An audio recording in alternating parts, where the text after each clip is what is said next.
老公的白月光离婚了，还带着一个2岁的孩子。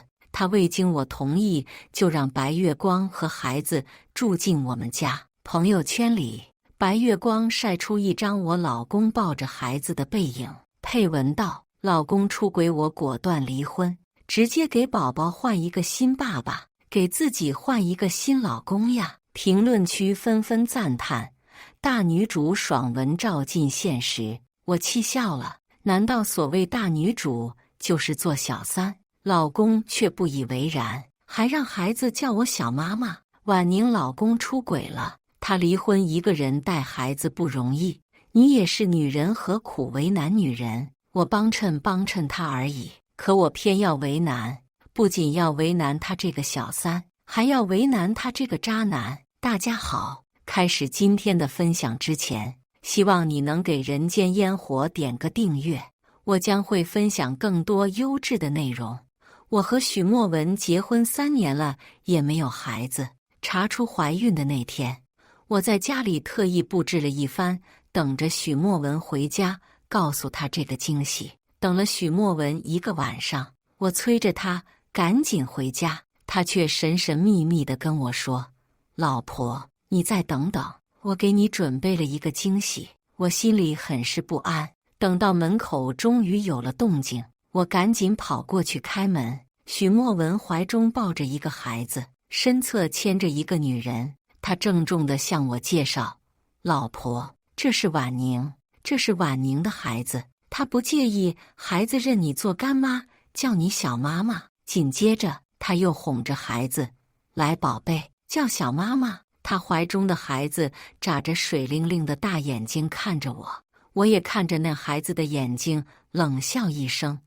我可没有当人后妈的兴趣爱好。闻言，许墨文蹙眉生气地看着我：“谁说让你当后妈了？只是让你当孩子的干妈而已。再说了，你又生不出去孩子，婉宁还没介意你当孩子的干妈呢。”听着他的话，我将手中的孕检单子攥在手中，本来还准备告诉他这个惊喜的，现在看来没有必要了。也怪这个孩子来的不是时候，我才刚得知孩子的到来，就要将孩子送走了。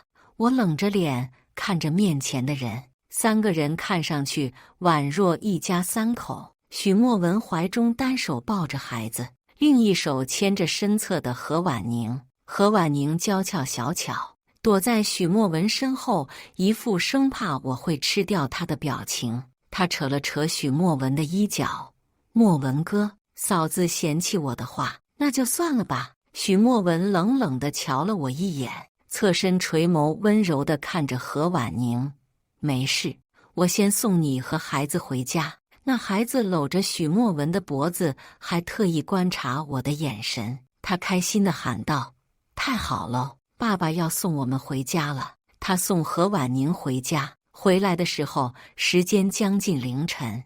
我将饭桌上准备好的蛋糕和饭菜一起倒进垃圾桶了。许墨文回到家，看见空荡荡的桌子，声音有些不爽：“方念一，饭菜呢？”听见他的话，我愣了一下，反问他：“你没吃？”我倒掉了。换做以前，我一定会等许墨文回家吃饭，无论多晚。但是现在没有必要了。他烦躁地用指腹揉着额头：“老婆，你能不能不要这么小家子气？婉宁她一个女人不容易，老公出轨离婚，她一个人带着孩子寸步难行。我把她接进我们家来照顾她，她的孩子叫你小妈不好吗？你不是怕生孩子疼吗？这不是刚刚好？”说着说着，他的手搭在了我的小腹上，温热的呼吸喷洒在我的耳周。我们一家5口生活在一起，多热闹啊！一家5口，他当这是古代呢，还想在现代社会搞一夫多妻制，这是把自己当皇帝了呢。我将他在我身上乱动的手拿开，拒绝了他的亲热。更何况我现在怀孕了。许墨文，你有兴趣给人当后爹，我没兴趣给你当大老婆，更没兴趣让他来我们家当妾哈。说的话尖锐刺耳。许墨文拔高音量，带着怒意，面色立马沉了下来。方念一，你说话能不能不要这么难听？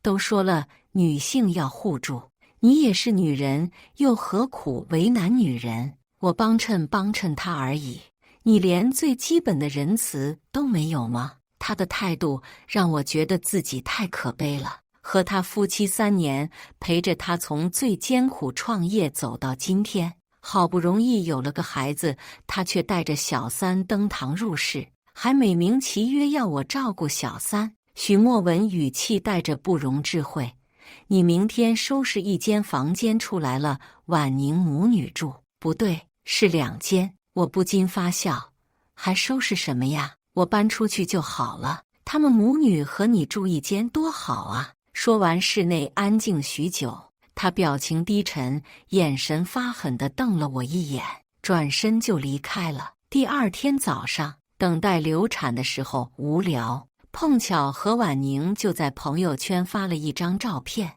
照片上是许墨文抱着孩子的背影，配文道：老公出轨了怎么办？离婚，给自己换个老公，给孩子换个爹。我和何婉宁有许多共同好友，几位好友纷纷评论：我去，恭喜脱离苦海，迎接新生。许墨文是上市公司集团的总裁，认识他的人很多，他出了名的帅气多金。还有人评论：婉宁就是爽文女主照进现实，求教程，如何嫁给有钱有颜的总裁？何婉宁回复：可能是年轻漂亮，哈哈哈哈！其实因为他爱我了，不要羡慕，你会找到爱你的人呀。看着这些评论，我只感觉到一阵悲凉可笑。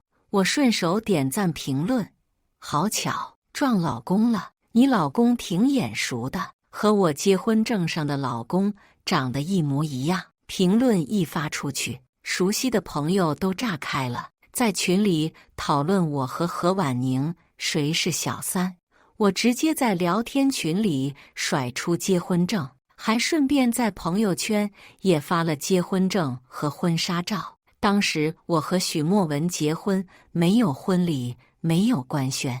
许墨文口口声声地说：老婆，我们相爱就行，婚礼这些都是做给外人看的，导致很多人不知道我们结婚了。许墨文看见后，怒气冲冲地给我打电话，朋友圈删掉，你马上去群里解释婉宁不是小三，你知不知道这样会给婉宁造成困扰？你这么恶毒，就不怕遭报应吗？面对他的斥责，我觉得无力，我凭什么删？此时我正准备进手术室做流产手术，医生还问了我一句：确定吗？本来还有些犹豫，此刻我变得坚定，确定。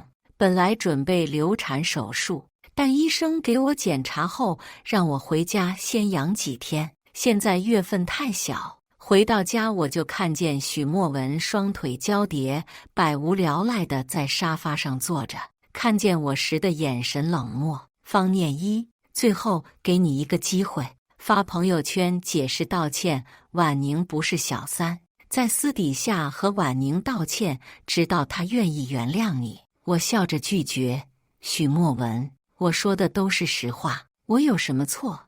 我凭什么给她道歉？她怒吼：就凭你伤害到了她，她孤儿寡母的，又是我的前女友，出于人道主义，我照顾她，有问题吗？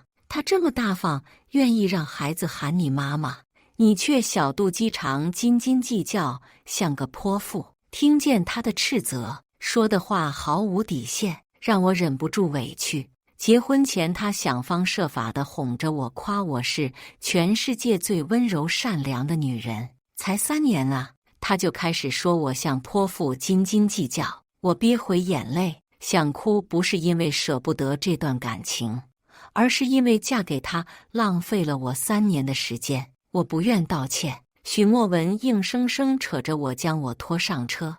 我从早上就开始空腹，做完一系列检查就已经下午了。他的力气很大，我无法挣脱，只好任由着他将我带上车。到了地方，我发现里面不仅仅是坐着何婉宁，还有他的一群好兄弟和何婉宁的好姐妹，他们对我发起群攻。林鹤看见我就蹙着眉：“方念一呀，不是哥们说你这做人真的是不厚道。莫文心地善良，照顾一下孤儿寡母的前女友，你却反过来欺负他们母女。你也是女人啊，应该体谅女人才是。这些道理还需要我做男人的人教你吗？”没记错的话，何婉宁发朋友圈的时候，林鹤还评论了：“恭喜恭喜，百年好合。”越听他的话，我越觉得心里憋着气。不等我张嘴，何婉宁的朋友也开始说教：“对呀，聂毅，你感同身受一下婉宁呀。事情没发生在你身上，你当然不知道痛。”我直接回怼道：“是啊，那你把他带回家和你共侍一夫就好了，这样他就不会被我欺负了。干脆让你老公养着他就好了。”他立马变了神色：“那怎么一样？我姐夫有钱啊，我姐他养得起。他口中的姐夫就是许墨文，方念一就是他认的干姐，真是人不要脸则无敌呀。”林默看着我剑拔弩张的氛围出来打岔：“来，喝酒，你道歉就完事了，别整得那么麻烦。一句对不起的事，我怀孕喝不了酒。”推脱拒绝。许墨文一张脸凝得像冰块，眸子黑沉盯着我，厉声说：“喝掉。”和婉宁道歉。他直接将酒杯对到我的嘴边，我伸手拍掉，大声地告诉他：“我喝不了。”杯子砸在地上，发出清脆的声音。他脸上的冷意添了几分，拔高音调，语气极其冷漠：“我再说一遍，喝了，然后给婉宁道歉。”我正准备解释，他就捏着我的下巴，将半瓶高浓度烈酒灌进我的嘴里。我想吐，他便捏着我的下颚，让我必须吞下去。烈酒滑入喉咙，灼热的感觉在胃里汹涌。待我吞下去，整张脸烧红。他冷笑一声：“这不是挺能喝的，装什么清纯？我又不是没看过你喝酒。确实，我以前为了他的事业，我在饭桌上陪着他喝酒。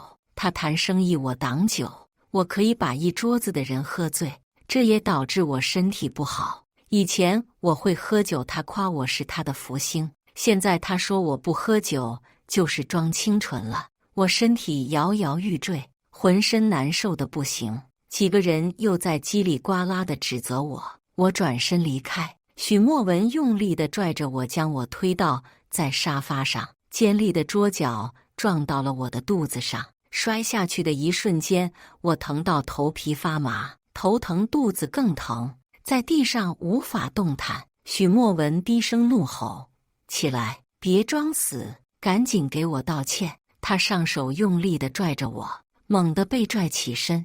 我低头看见地上的鲜血，就晕了过去。隐隐约约中，我听见有人说：“这个恶毒的女人，装的还真像。”直到血蔓延到他们脚边，有人惊呼：“她是不是要死了？好多血！”迷糊之间，医生问我要不要留下孩子。许墨文也听见了这句话。他去办手续的时候，医生又说孩子保不住了。我签下了流产通知单。醒来的时候，鼻腔蔓延着一股医用药水的味道。病房内清冷安静，医生不忍地斥责：“真不懂事，怀孕了喝酒就算了，还敢撞肚子！你家人呢？你都昏迷一天了，你老公也就出现过一次，哪里有这样的人？”我望了一周，周围没人。我摇摇头：“离婚了。”医生不再说话，让我休息好再出院。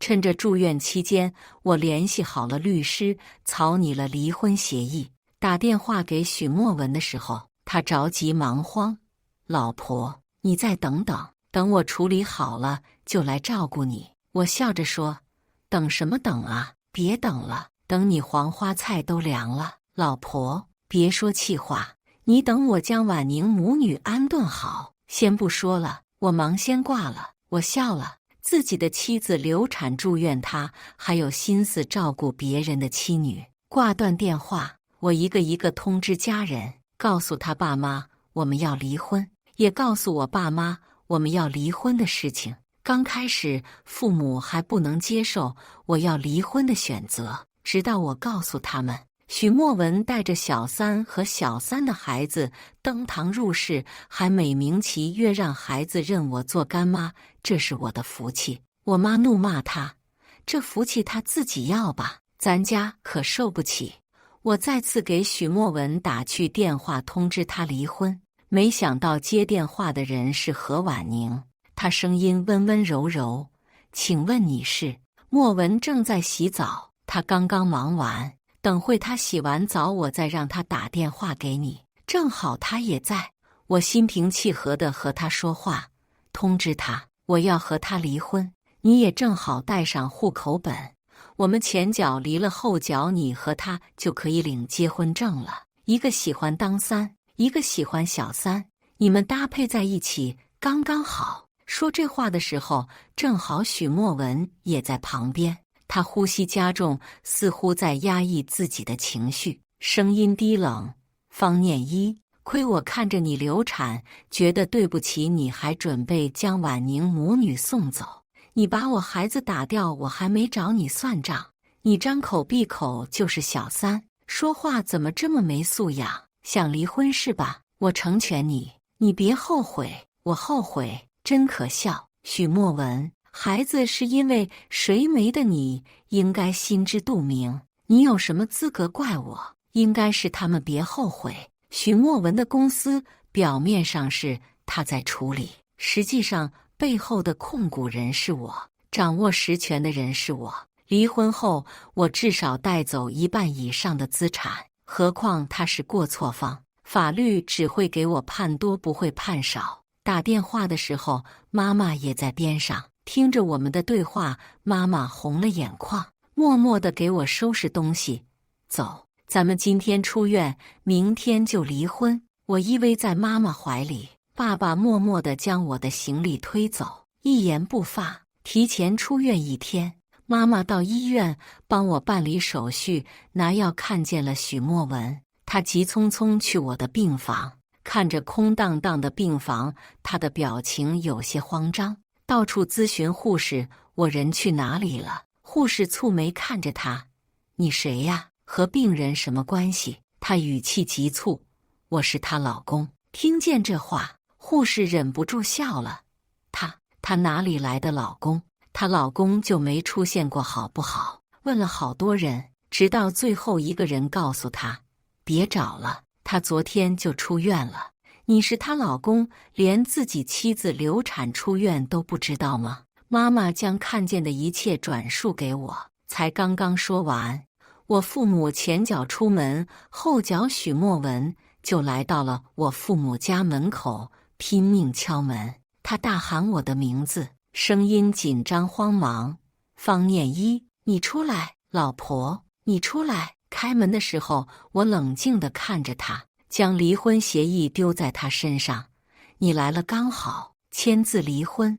他随意地扫了几眼离婚协议上的字，立马喊：我不同意！我皱眉：你嫌分到的财产少？别忘了，你创业投资是谁出的钱？当着我的面，他将离婚协议撕碎。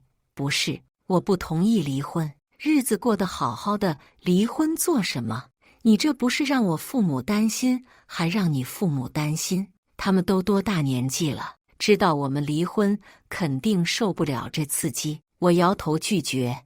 我说了，我要离婚，我爸妈会同意。至于你爸妈的思想工作，你自己做。许墨文叹气一声，无奈地拉着我：老婆，你气我把她接回家，现在我已经把他们母女送走了，这已经是我做的最大让步了。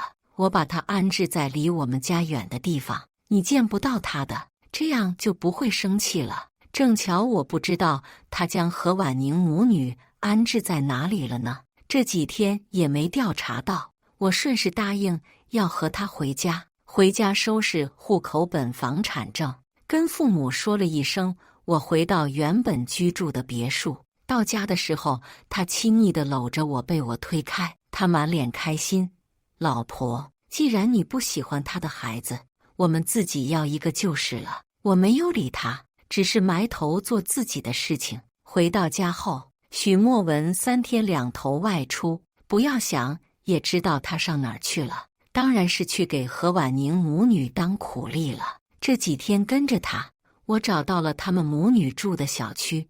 我在许墨文名下查不到新增添的房产，原来是直接过户给了何婉宁。在小区底下，许墨文一手提着东西，一手抱着何婉宁的孩子，孩子亲他的脸，软糯地喊：“爸爸，爸爸。”他也欣然地应下：“宝贝真乖，会喊爸爸了。要是你是我的亲生女儿多好呀，真可爱。”何婉宁害羞地说：“那你就拿他当亲生的呀。”许墨文点头。我冷冷地看着他们一家3口。这几天，我拍到了他们不少照片。我不仅要和他离婚，还要让他净身出户，何婉宁名下的房产也要还我。调查了许墨文的账户，我发现他从何婉宁结婚开始就在资助他了，每年转账的流水高达100万。这些钱何婉宁全部都得给我吐出来。何婉宁的孩子上幼儿园的时候，那所幼儿园里面恰好有我资助的孩子，因为成婚3年都未曾怀上孩子，我觉得做些善事也是为自己积德了，便资助了幼儿园的孩子。一资助就是3年。幼儿园老师打电话给我，告诉我资助的小女孩和人吵架了。到的时候，我看见了资助的小女孩和何婉宁的孩子面对面站着，2个人的辫子都乱七八糟的，蓬头垢面的脸上是灰土。了解后，原来是因为今天院长用我的照片为我做了 PPT 介绍给孩子。何婉宁的孩子指着我骂：“坏人，抢走我的爸爸！”妈妈说他是小三。这些话一听就是大人教的，还有谁会教呢？当然是何婉宁了。我在幼儿园只是资助一些孩子，何婉宁到处在幼儿园传播我的谣言，加上他的孩子在小朋友之间说我是小三，不少幼儿园的同学家长都当真了，到处传我是为了勾引学生家长才资助幼儿园。我到的时候，何婉宁还有一群家长也在，几个人对着我指指点点：“滚出幼儿园！”何婉宁可怜兮兮地站在家长中间，好一副受害者的姿态。我上前扬起手就甩了他一巴掌。何婉宁有些懵地看着我，似乎是想不到我会打他。我直接甩出结婚证：“那你们可睁大眼睛看好了，到底谁才是小三？”我结婚3年的丈夫在1个月前带着前女友回家，他看前女友可怜，又是买房又是买车的，还把前女友接回家，让我照顾前女友，让我将他的孩子当成亲生孩子。关键是这孩子还是他和前夫的。为了他，我老公还让我流产了。他的前夫出轨，他就可以抢别人老公吗？我哭得一把鼻涕一把泪，几个人纷纷开始心疼我。哎呦，可怜死了！何婉宁愤恨地看着我，手中的拳头紧紧握着。回到家，许墨文眼神冷冽，房间的温度似乎随着他的怒意一起降到了冰点。方念一，我是不是太给你脸了？我答应你了，把他们母女送走，送到你看不见的地方，你还要去孩子学校里乱说话。我和婉宁什么也没有发生过，出于人道主义对她进行照顾，仅此而已。上次流产的事情我也和你道歉了，你为什么就不能心疼一下婉宁母女？在学校到处散播她的谣言，对你来说到底有什么好处？我从来不知道枕边人这样心思歹毒。我紧握拳头，关节泛白，怒吼：“许墨文，到底是谁在学校散播谣言？是他何婉宁在学校四处传播我的谣言，说我是小三。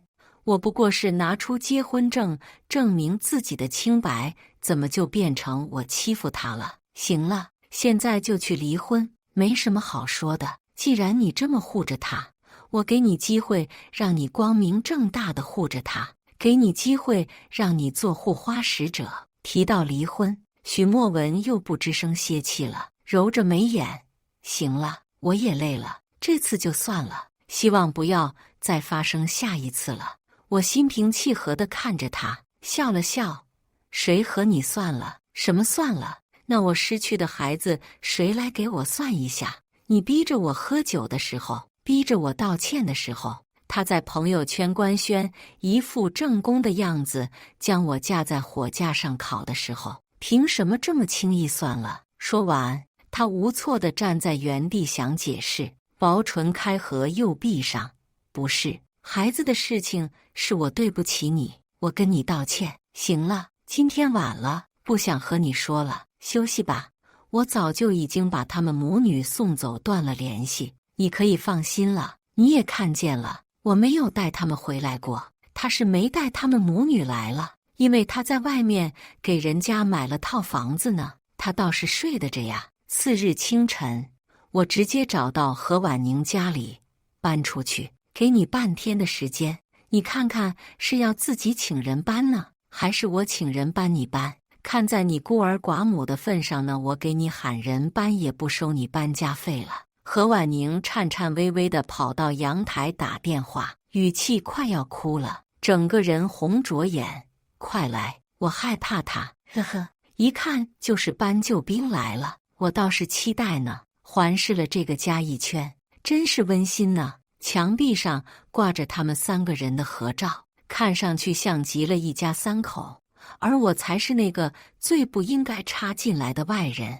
这里还摆放了一双男士拖鞋，写着爸爸专属，女士拖鞋是妈妈专属，何婉宁女儿的拖鞋是宝贝专属，就连浴室也有男士的水杯牙刷。如果不是结婚证上写着许墨文的名字，我自己都要怀疑了呢。何婉宁抱着孩子躲在角落，我坐在沙发上敲着脚喝着咖啡，他楚楚可怜地抱着孩子，泪眼汪汪看着我。我像讨债的一样，不过我确实是讨债的，讨回属于我的东西。许墨文赶来的时候，额前布满了汗渍，眼里焦急，呼吸都还没稳下来。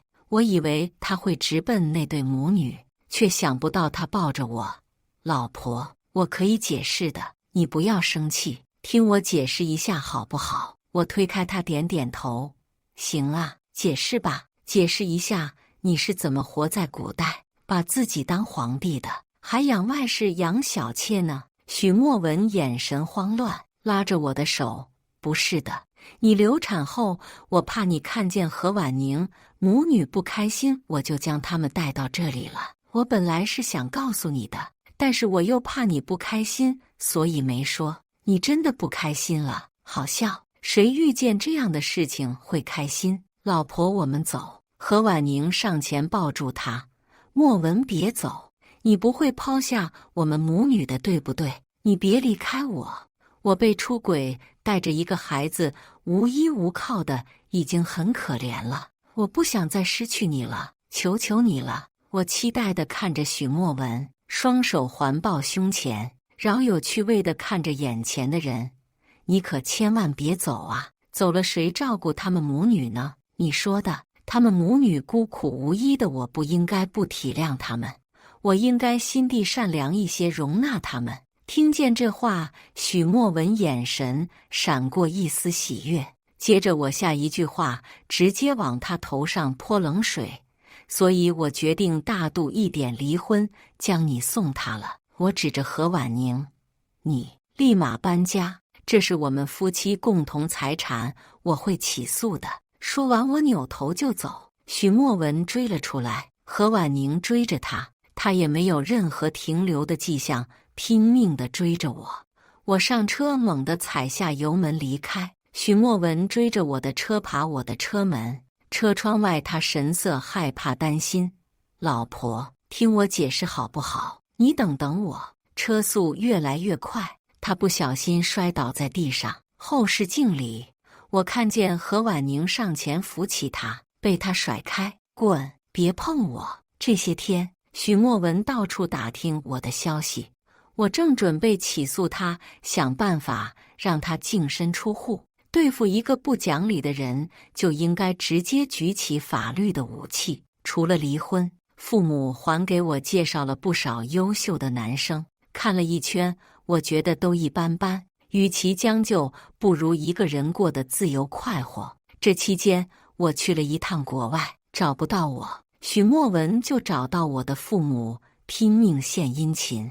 我妈去广场打麻将，她是出了名的打几次输几次，牌友都喜欢和她打牌。她一打麻将就是来送钱的。许墨文自掏腰包给我妈妈打麻将的牌友钱，让他们故意输给我妈妈。妈妈刚开始很开心，得知是许墨文出的钱，她将所有现金一分不少带到她公司，当着所有人的面甩在她脸上。老娘不稀罕你这破钱，滚！别再骚扰我女儿。她愧疚地低着头。向来在商场上叱咤风云的人，第一次在上千名员工下丢脸。直到我回国，我才同意见面。他说要给我补过3年的生日，今天正好是我的生日，正好坐在一起详谈离婚的事情，总归是要面对面谈一下的。他准备了烛光晚餐，室内的灯关了，在顶楼可以俯视一切浪漫。看见我的时候，他眼神带光。老婆，你来了，这是我亲手做的蛋糕，你尝尝。他期待地看着我，我来得匆忙，口渴了，直接举起手边的水喝了一口，直奔主题告诉他，创业初期我为你投资的资产全部归我。我知道你后来也有其他投资，这些投资一半归我。你给何婉宁买的房子，还有这些年为她花的钱，也一分不少还我。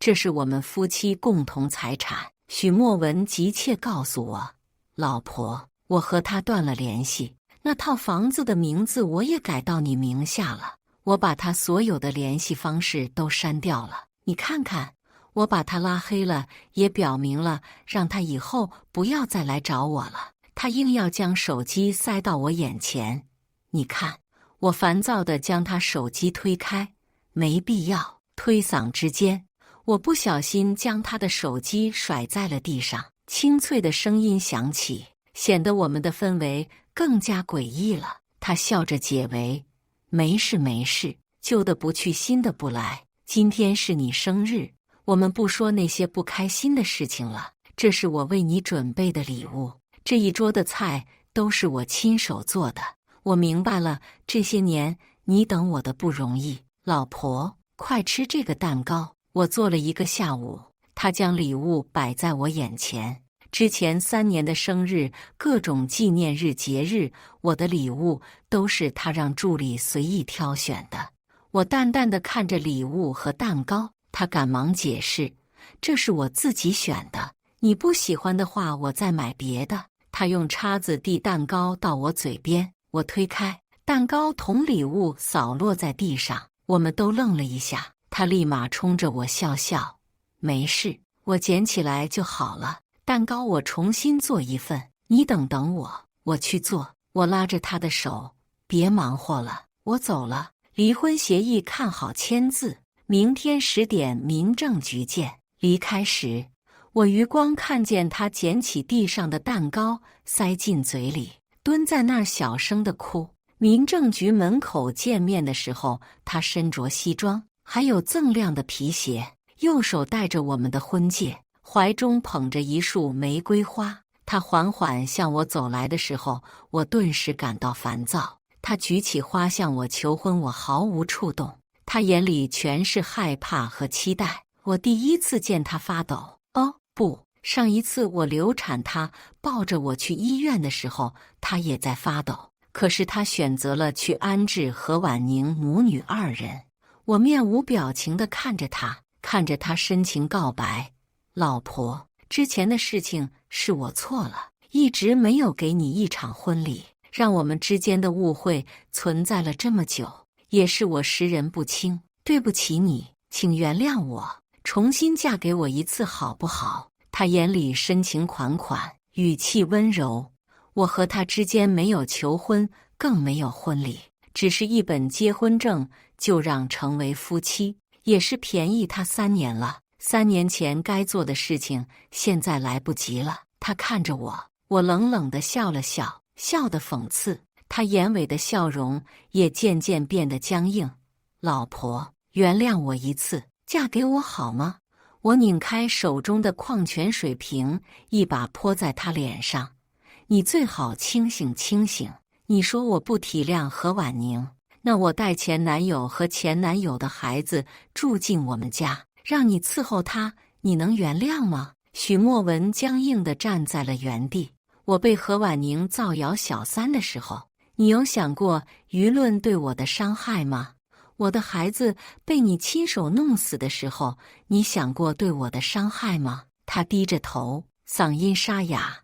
好，我们离婚。说话的声音都在颤抖。离婚证领完，站在门外，他说：我送你好吗？我打的出租车刚好停在面前。不用，我车到了。和许墨文的资产是91分，我9他1。他给何婉宁花的那些钱，我都还没起诉要回来，许墨文就生病了，得了严重的病，住院这些天，将他手上的资产熬得只剩下一半，手上的所有股份都到我这里了，他手里只有现金。他自己在离婚的时候坚决地说要把所有的股份留给我，所以他手头已经没有长期能回报的资产了。他向何婉宁借钱，向朋友借钱，那些狐朋狗友听见他要借钱跑得远远的。曾经那个高高在上的徐总早已不存在了，他卑微着低头四处借钱。我听说了许墨文的事情，但他却没来找过我。既然不来找我，全当不知道就好了。再次遇见他的时候是在汽修厂，我挺着微微隆起的小腹，他灰头土脸地趴在车底下。他从车底下钻出来的时候，彼此都愣了一下。我们相视的那一眼，像是隔了好几个世纪，半年不见而已。他尴尬地擦了擦手和额头的汗，坐在会客厅，他盯着我的肚子苦笑。半天后，他终于开口：你结婚了？我喝了一口水。不是，管有钱有孩子没老公是幸福的事情，怎么没和何婉宁在一起？许墨文摇摇头，我不喜欢她，当时照顾她真的只是觉得她可怜而已。聂毅，你不要误会我了，我真的不喜欢她了，从分手后就没喜欢过她。她不停解释，我赶紧打住，行了，别说，我不好奇。当初毕竟那些钱有一半是你打拼下来的，如果你实在需要钱，可以找我，出于人道主义，我会借你的。我并不像你说的那样心思歹毒。提到心思歹毒，他脸色急促变红。不，我不觉得你心思歹毒，我知道是你爸爸帮我找的最好医生安排给我。当初是我识人不清，想不到我资助他这么多钱，看见我破产生病后，比见鬼跑得都快。我口口声声说你歹毒，我和他才是最恶毒的人。对不起，我不会要你的钱的，我对不起你，这些钱对你的补偿远远不够，我更不该拿。许墨文过得最惨的时候没找我要我钱，现在病好了更不会找我了。门外有人喊他：小许，出来修车了，来单了。当年那个高高在上的徐总变成了小许，真是命运啊！还有义正言辞为何婉宁讨道理，道德绑架我的女人。她的家庭被何婉宁插足了，前几天还在商场里跟何婉宁打得头破血流。她见到我的时候眼神悲凉，看上去很是可怜。看啊，刀还得扎在自己身上疼。以上就是今天分享的故事。大家有什么想说的、想吐槽的，欢迎在下方评论交流。也更希望能给人间烟火点个订阅，我将会分享更多优质的故事内容。